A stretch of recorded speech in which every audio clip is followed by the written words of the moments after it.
To make fermented pearl-millet papads or bazaricha papada, soak about 1 kilo of pearl-millet in water for 15 minutes.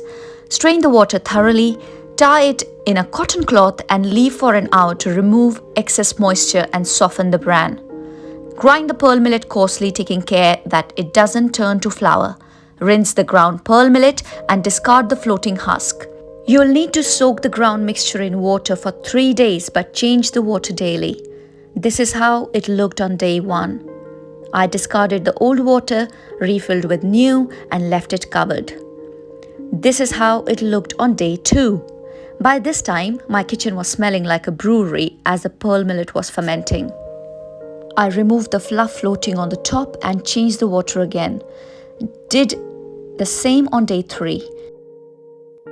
On the 4th day, I removed all the old water and coarsely ground the pearl millet with a little fresh water. This is the consistency of batter you're looking for. Then I left it covered to ferment for a further day. On the 5th day, I ground dried red chillies, cumin and salt. I gave the batter a good mix. I had just over 800 milliliters of batter, so I boiled 1.5 liters of water in a deep pan. I added the ground spices to the boiling water along with the crushed garlic and adjusted the seasoning with salt. Gently pour the batter into the hot water while stirring at the same time to ensure no lumps are formed. Cook this mixture until it thickens by continually stirring on a low flame for 30 minutes. Add more hot water if it gets too thick. You can cover and cook over a low flame. Just make sure to stir frequently. The batter is fully cooked when it's bubbling like this. It's now time to make the papads.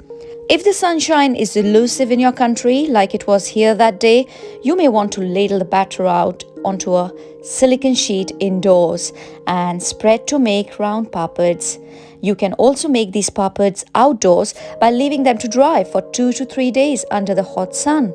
I made them indoors and transferred into a preheated oven at 50 degrees Celsius. I left them for a good 3 to 4 hours, flipping every 30 minutes until they were completely dry. Finally, you're done and they are ready to deep fry or roast. Look how crispy they are and listen to that crunch as Arya munches them. Is it crunchy?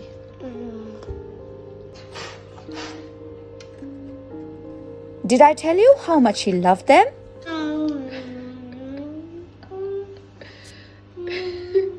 If you try this recipe, I'd appreciate your feedback, so don't forget to tag me.